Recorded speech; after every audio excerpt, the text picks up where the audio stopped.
नमस्कार साथियों, आप सभी का स्वागत है इस ऑनलाइन सेशन के अंदर।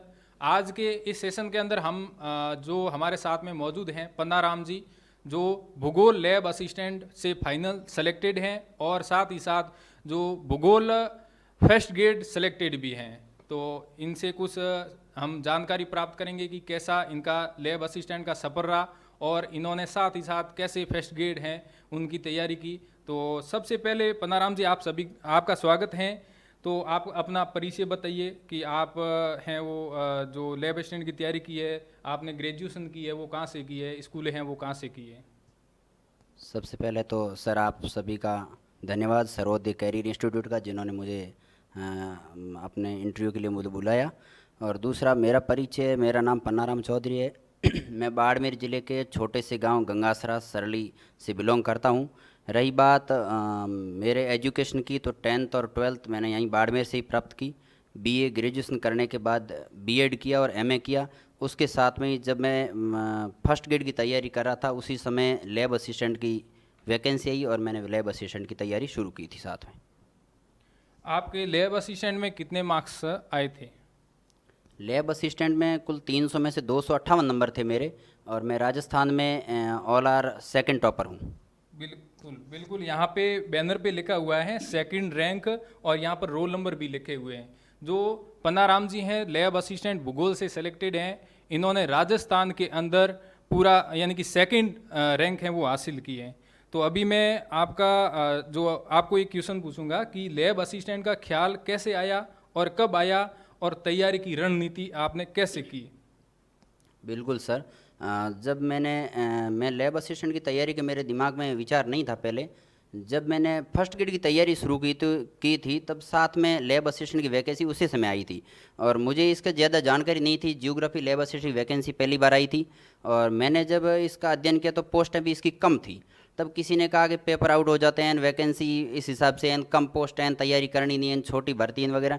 मैंने कहा चलो अपने को तैयारी करनी है, तो फिर छोटी बड़ी से अपने को क्या देखना है, अपने को तैयारी करनी है। उस हिसाब से मैंने लैब असिस्टेंट की तैयारी शुरू की, और मैंने लगभग 1 महीने की तैयारी की लैब असिस्टेंट की। सच बात तो ये है सर। लेकिन 1 महीने के अंदर जब पढ़ा था, मैं बहुत धुरंधर तरीके से पढ़ा था और पूरा सिलेबस उस हिसाब से कवर किया था। क्या आपने कोई कोचिंग ज्वाइन की, सेल्फ स्टडी की या कोई टेस्ट सीरीज वगैरह ज्वाइन की थी। सर मैंने टेस्ट सीरीज़ और कोचिंग तो कोई ज्वाइनिंग नहीं की थी, क्योंकि मेरा बैकग्राउंड 11-12 से ज्योग्राफी का था। फिर ग्रेजुएशन में ज्योग्राफी थी, एमए भी मेरी ज्योग्राफी थी। तो उस हिसाब से मैंने ज़्यादा कोचिंग तो नहीं ली थी। लेकिन हाँ, ऑनलाइन टेस्ट सीरीज़ वगैरह थोड़ा देखता था, ऐसे कि यदि ऑनलाइन, और मेरे लिए काफ़ी हेल्पफुल हुई थी वो बात। नहीं तो स्टूडेंट मैं कहूँगी थोड़ा बहुत ऑनलाइन कोचिंग से यदि टच रहे नए स्टूडेंट, तो लगभग बिल्कुल फ़ायदा मिलेगा उनको। तो अभी सभी विद्यार्थी हैं जो अभी फर्स्ट बार एग्ज़ाम देंगे यानी कि आने वाली वैकेंसी के लिए, भूगोल लैब असिस्टेंट की वैकेंसी के लिए, तो उनके मन के अंदर यही डाउट है कि सर हम जियोग्राफी लैब असिस्टेंट की के लिए तैयारी के लिए कौन सी किताबें पढ़ें ताकि हमारा सिलेक्शन हो जाए। जो पहली बार तैयारी कर रहे हैं उनके मन में डाउट तो आ ही जाता है मन के अंदर। तो उनको बताएं बुक्स के बारे में। सर बुक्स देखो, आरएसए में भी जब इसका एग्ज़ाम करवाती है, तो उस एग्ज़ाम के पैटर्न में लिखा रखा था कि 12th लेवल का है। और जब सिलेबस आप देखोगे तो उसमें 66 पॉइंट है, जो लगभग 11th और 12th की जो बुक्स है एनसीईआरटी, उन्हीं बुक से टॉपिक सब उठाए गए हैं। लेकिन उसमें समस्या यह है कि उसमें एनसीईआरटी भी है और आरबीसी की बोर्ड दोनों की किताबें हैं। तो स्टूडेंट के सामने ये द्वंद्व पैदा होता है, और मेरे पास भी ये कॉल आते हैं कि कौन सी अपन उन दोनों में प्रेफरेंस कौन सी दें। तो मेरे हिसाब से 11th क्लास की जो एनसीईआरटी वो, और 12th क्लास में जो आरबीसी की किताबें उनके, आपको उनको ध्यान में रखना चाहिए। और दूसरी बात यह है कि यदि दोनों में कॉमन टॉपिक है, एनसीईआरटी और आरबीसी दोनों में, तो उसमें एनसीईआरटी पर फोकस देना चाहिए आपको। और अभी जो लैब असिस्टेंट की वैकेंसी आ रही हैं तो उनका ज़्यादातर मेरे पास में यही मैसेज आता है कि सर आपने साइंस लैब असिस्टेंट सेलेक्टेड का इंटरव्यू लेकर आए थे, तो इसी प्रकार जियोग्राफी का भी इंटरव्यू लेकर आए। तो मैंने आपको बोला तो आप हाजिर हो गए, इसलिए आपका धन्यवाद है।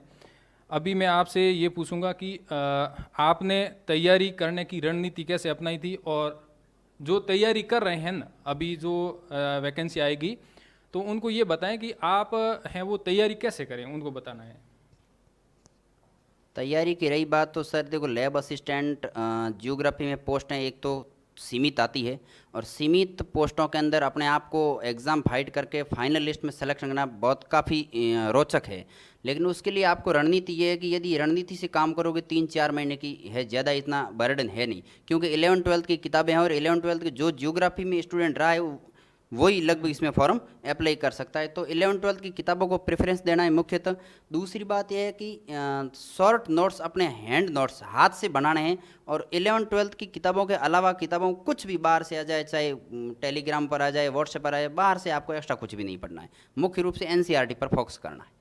और राजस्थान की किताबों के लिए, सॉरी, राजस्थान का जो हाँ, syllabus है, राजस्थान और जी के, फर्स्ट उनके पेपर लिए जी के है, उसमें मैं एक और सूचना दे दूं कि फर्स्ट पेपर में मेरे सर 50 में से 50 सवाल सही थे। बिल्कुल। ये लगभग राजस्थान के इतिहास में किसी एग्ज़ाम में 50 में से 50 सवाल सही करना शायद पहली बार होगा। हाँ, और उसके लिए मैं कह रहा हूँ कि पहली बात तो ये है कि आपकी पूर्व की तैयारी है, तब तो आपको उस पर ज़्यादा फोकस करने की ज़रूरत है नहीं, क्योंकि जब सब्जेक्ट का पेपर कभी भी होता है वो टफ होता है, तो फिर वो दूसरे वाला पेपर आपका नॉर्मल हो जाता है, और सवाल भी नॉर्मल ही आते हैं। तो उसका जो पीछे के रिवाइज सवाल है उस पर रिवाइजेशन पर ज़्यादा ध्यान दें।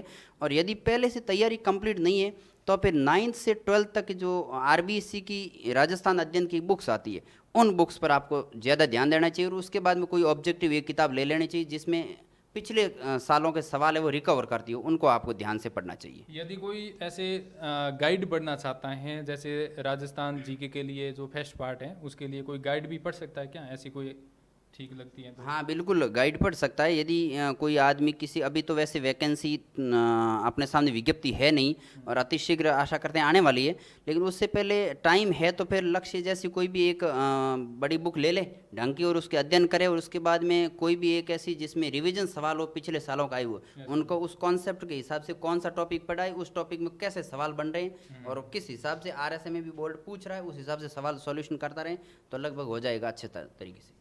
बिल्कुल बिल्कुल सही। आपने बहुत सारे प्रश्नों का उत्तर दिया है। अभी जो तैयारी करने वाले साथी हैं, क्योंकि लैब असिस्टेंट की वैकेंसी भी आने की पूरी 100% संभावना है।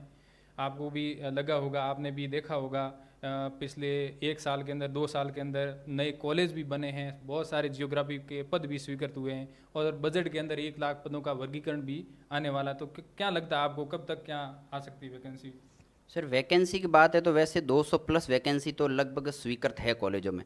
और उसके बाद रही बात, तो अब जो जितने सेलेक्टेड हुए हैं ना लैब असिस्टेंट में, उसमें अधिकांश बच्चे अन्य भर्तियों में सिलेक्शन हो रहे हैं, तो वो पोस्टें वैकेंट होने वाली और भी। तो 250 प्लस पोस्टें तो इसमें आने की मेरे को ऐसा लग रहा है संभावना है। और रही बात कब आने की विज्ञप्ति या वैकेंसी, तो सरकार ने 1 लाख पदों की घोषणा पहले कर रखी है। अब उसका जब वर्गीकरण होगा, हो सकता है अगले जुलाई जो मंथ है, जुलाई मंथ में इसका वर्गीकरण मुख्यमंत्री महोदय कर दे, तो वर्गीकरण जो करेंगे उसमें लैब असिस्टेंट की वैकेंसी आ सकती है। और रही बात यदि इसमें नहीं आती है तो फिर थोड़ा हो सकता है सितंबर अक्टूबर चला जाए। लेकिन तैयारी करने वाले आदमी जिसको लैब असिस्टेंट की तैयारी करनी, तो उसको वैकेंसी की तरफ, विज्ञप्ति की तरफ देखना ही नहीं है, उसको तो पहले से ही लग जाना, क्योंकि उसका जीके वाला पोर्शन है वो, यदि नया 12th पास ग्रेजुएशन का स्टूडेंट है तो उस जीके वाला टॉपिक थोड़ा कमजोर है, तो उसको अभी से शुरू कर देना चाहिए। दूसरी बार विद्यार्थियों के लिए क्या कहने की बात है, तो मैं कहूँगा कि अपने जो एनसीईआरटी नोट्स है, बुक्स है, एनसीईआरटी पर ध्यान दें। दूसरा, यदि कोई नया स्टूडेंट है जिसने 12th किया या समझ में नहीं आ रहा उसको, तो किसी ऑनलाइन कोचिंग से या जहाँ से भी उनको ये लगे कि मैं यहाँ से अच्छे से समझ सकता हूँ, मेरा मैटर कवर हो सकता है, वहाँ से वो जुड़ सकता है।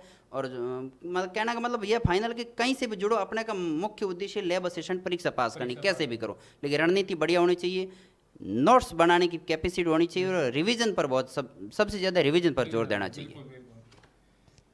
बहुत बहुत धन्यवाद पन्नाराम जी। आपने एक मुख्य रूप से ये बात बताई कि रिवीजन बहुत ज़रूरी होता है, और क्या मैटर पढ़ रहे हो वो भी बहुत ही बड़ा मायने रखता है। आपके खुद के नोट्स, यानी कि लिखे हुए, आज से लिखे हुए नोट्स भी होना चाहिए, और ज़रूरी नहीं कि आप खुद बना रहे हो, कोचिंग से यदि पढ़ रहे हो तो वो नोट्स भी अच्छे होने चाहिए। खुद के लिखे हुए होते हैं ना, वो ज़्यादा याद रहता है। तो आज हमने बहुत सारे टॉपिक पे चर्चा की है, आने वाली भर्ती के बारे में और पिछली जो वैकेंसी आई उसके बारे में, और पन्नाराम जी ने फाइनल सिलेक्शन है वो लेकर दिखा दिया, 2nd रैंक हासिल की है ऑल राजस्थान में, और साथ ही साथ अभी फर्स्ट ग्रेड में भी सिलेक्शन है वो हो गया है। तो तहे दिल से आपका भी शुक्रिया, धन्यवाद। तो थैंक यू, धन्यवाद, जय हिंद।